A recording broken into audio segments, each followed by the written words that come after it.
Bonjour, nous sommes donc dimanche 4 juin 2017, donc dimanche de Pentecôte.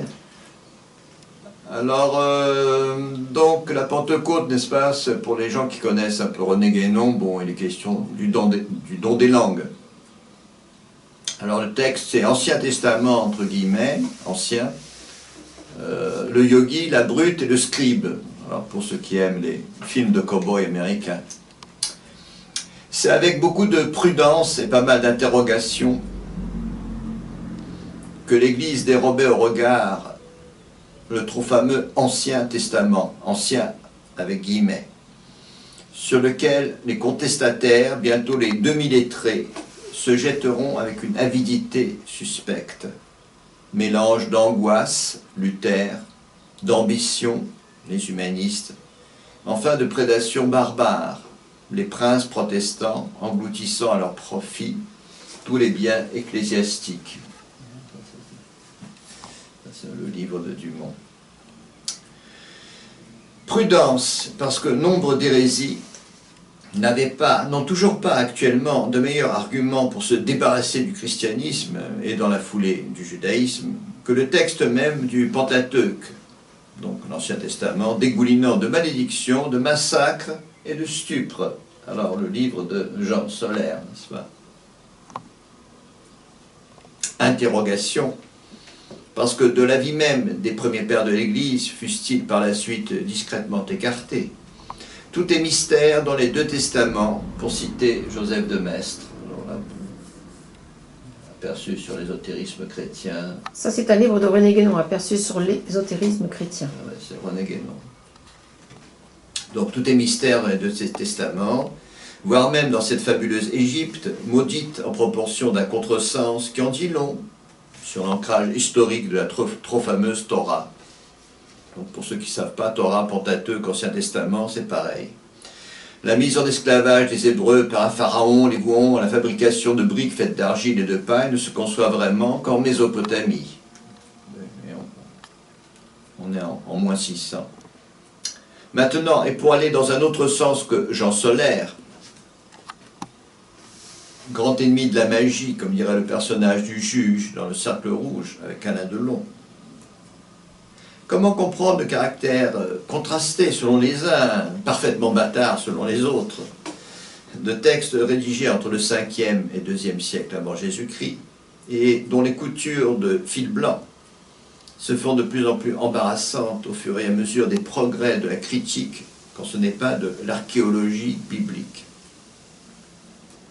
Et qui est le bâtard dans l'affaire, sinon le scribe, rédigeant la parole de Dieu, entre guillemets, à mi-chemin entre les ambitions des prêtres, entre guillemets, les appétits des brutes, le peuple et dans la foulée les rois, le scribe récupérant sans trop de discernement des mythes où le symbolisme alterne avec la magie, entre guillemets, entendons les pouvoirs d'authentiques yogis. Alors là, je fais une petite pause. Je vais enlever ceci. Je vais enlever ceci. Et je vais mettre ceci.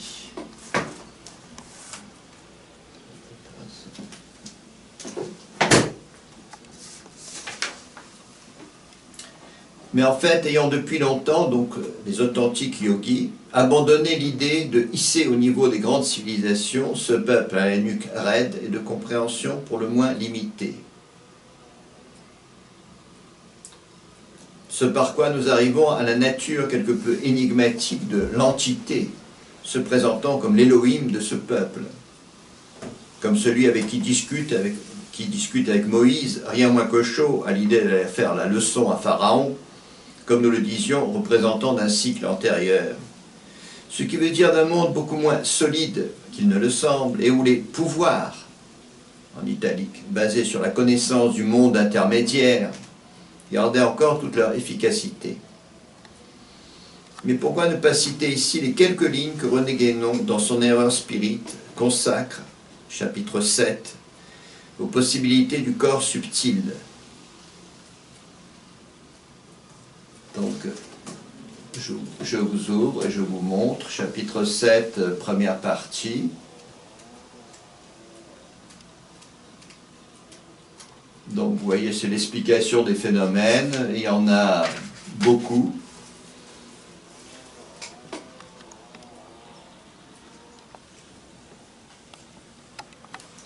On va à mi-chemin, donc il y a au moins une bonne dizaine de pages, et on en arrive au passage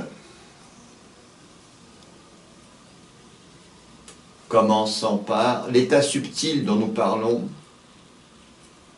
et auquel doivent être rapportées en général non seulement les matérialisations, mais aussi toutes les autres manifestations qui... Bon, donc c'est l'erreur spirit. Alors, je reprends. Pourquoi ne pas citer les quelques lignes que Guénon, dans son Erreur Spirit, chapitre 7, première partie, consacre aux possibilités du corps subtil, et qui ont l'avantage à la fois de situer les miracles, comme de les faire percevoir autrement qu'à travers le filtre déformant d'une théologie devenue agressive, en fonction même de la disparition d'un ésotérisme qui va de pair avec l'arrasement des peuples partant des cultures, de beaucoup plus fluides que ceux qui prétendront les civiliser. Alors, je me contente de citer un peu René Guénon. Possibilité de transférer dans cet état la totalité de la conscience individuelle, de localiser cet état dans un endroit quelconque, ce qui est l'extériorisation proprement dite, de condenser dans cet endroit une apparence corporelle, enfin de donner à cette apparence soit la forme même du corps, soit toute autre forme correspondant à une image mentale quelconque. Enfin, de transposer dans cet état les éléments constitutifs du corps lui-même, ce qui semblera encore plus extraordinaire que tout le reste. Passage suivi immédiatement de celui où il est question de quitter l'existence terrestre sans laisser de cadavre, illustré par les exemples on ne peut plus scripturaires d'Enoch, Moïse, Élie, tout en passant sous silence une résurrection qui, dans les évangiles eux-mêmes, apparaît de prime abord comme quelque chose de particulièrement éthéré, avant que le rédacteur ne grossisse le trait. Luc 24, 36-43, comme s'ils doutaient eux-mêmes de cet ordre de choses, Tobie 12, 19. Alors, c'est même pas, voilà, tu vois, même pas 10 minutes, donc on peut bavasser 20 minutes autour de toute cette phénoménologie. Peut-être.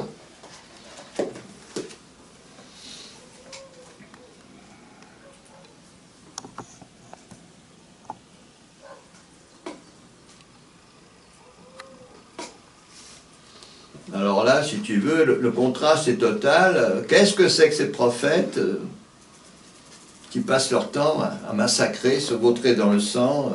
Il faut tuer, il faut massacrer, il faut exterminer. Je vais citer Jean Solaire. À supposer que ces tueries soient imaginaires ou allégoriques, le problème resterait entier. Pourquoi les rédacteurs de la Bible ont-ils rapporté ou inventé ces massacres en sang glorifiant ce qu'un peuple dit avoir fait en apprend plus sur lui que ce qu'il a pu faire réellement? Les faits historiques ne sont que des résidus, etc. Quelles étaient les motivations des Hébreux? Il ne s'agissait pas seulement d'une stratégie militaire. Si c'était le cas, il n'aurait pas été nécessaire de tuer les femmes et les enfants.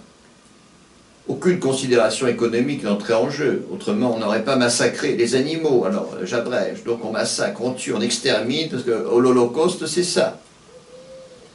Et en plus, on s'en glorifie.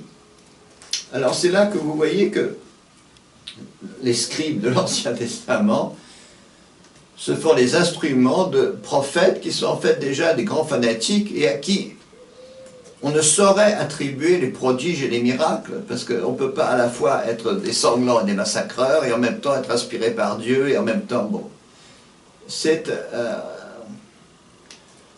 le contraste est total. Tout l'Ancien Testament est un texte bâtard, et plus en fait le ciel se retire de ces populations qui décidément ne sont pas faites pour l'intelligence, quoi. Alors, il y a des mystères, il y a des passages qui sont magiques. Et il y a toute une... Enfin, c'est une espèce de bouillie sans fin, et chaque fois qu'il y a eu des hérésies, on n'avait pas de meilleur argument que cet Ancien Testament. Qu'est-ce que ce Dieu qui tue, qui massacre, ces prophètes ils tuent, ils massacrent, ils dégoulinent de sang, même Moïse il redescend du Sinaï, et il y en a qui en auraient le veau d'or, à moi les purs, et il y a 3000 Hébreux qui mettent l'épée au côté, et ils massacrent tous les autres. Qu'est-ce que c'est que cette foutaise? L'Ancien Testament, tout entier, c'est effroyable. Et là-dedans, surnage des traces d'un ésotérisme dont le modèle authentique, il est aux Indes. Alors dès qu'il est question du nombre 7, excusez-moi, bon, les 7 sceaux, les 7 lotus, alors petit à petit, après la destruction de Jérusalem par les Romains, petit à petit, des siècles de christianisme, puis arrive l'islam. Alors péniblement, les Juifs, en regardant, en examinant, petit à petit, bon, va émerger la fameuse Kabbale, quoi. Alors dès le départ, l'Ancien Testament, on avait dans un article proposé une explication qui est un peu amusante. Je mets des crayons de couleur parce que c'est très bon pour la santé des enfants, les crayons de couleur.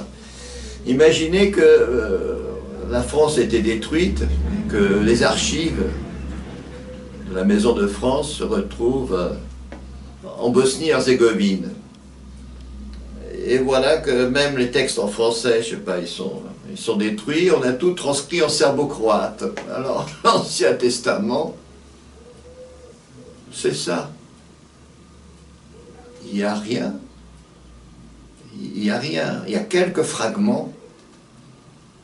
Alors, bon, arrive le personnage du Christ, si tu veux, de nature avatarique, comme diraient les hindous. Alors, il se crée une fusion de ce qu'on peut encore récupérer de l'ésotérisme vétérotestamentaire et une fusion de ce qu'on peut récupérer des mythes grecs. Mais déjà, c'est bien dégénéré parce que, historiquement, il est prouvé que vers 1200 avant Jésus-Christ, il y a eu toute une série de cataclysmes. Donc toutes ces cultures ont été désintégrées. Et comme montre M. Jean Solaire, à moins 1200, vers moins 600, on se met laborieusement à réécrire les choses. Mais c'est très laborieux. Donc si tu veux, tradition, excusez-moi, mais vos traditions... Alors bon, l'islam, de ce point de vue, a un grand avantage. Il n'a pas besoin de l'Ancien Testament. On parle d'une Torah, en quelque sorte. C'est une vision platonicienne de la Torah, comme si la Torah était descendue du ciel. La Torah telle qu'elle est dans l'Ancien Testament, elle vient de l'enfer, elle ne vient pas du ciel, quoi. Bon, mettons une vision comme ça. Il y a eu quelque chose qu'il y a eu avant, évidemment. Il y a eu quelque chose avant les musulmans, quoi. Puis, bon, si possible, il y aura après, parce que là, c'est fini, quoi. Alors, voyez-vous, ce sont des vidéos, on essaie de les rendre amusantes, il y a quand même des lectures à faire, ça, je vous préviens, l'Event Spirit, c'est un pavé colossal. Ça, c'est un peu mieux, et puis on se demande, mais qu'est-ce qu'ils ont fait, les Guénoniens, qu'est-ce qu'ils ont foutu depuis la mort du maître? Guénon est mort en 1951, qu'est-ce que vous avez fait? Alors, les uns se sont raccrochés à l'Église catholique, les autres, en même temps, ils se sont raccrochés à la franc-maçonnerie, les autres se sont raccrochés à l'islam. Vous ne pouvez pas marcher droit et arrêter de vous promener en vous présentant comme si 11h, voilà, 11h17, j'aime bien ces nombres. 11, c'est merveilleux, 17 aussi. Alors voilà, je ne sais pas s'il y a beaucoup de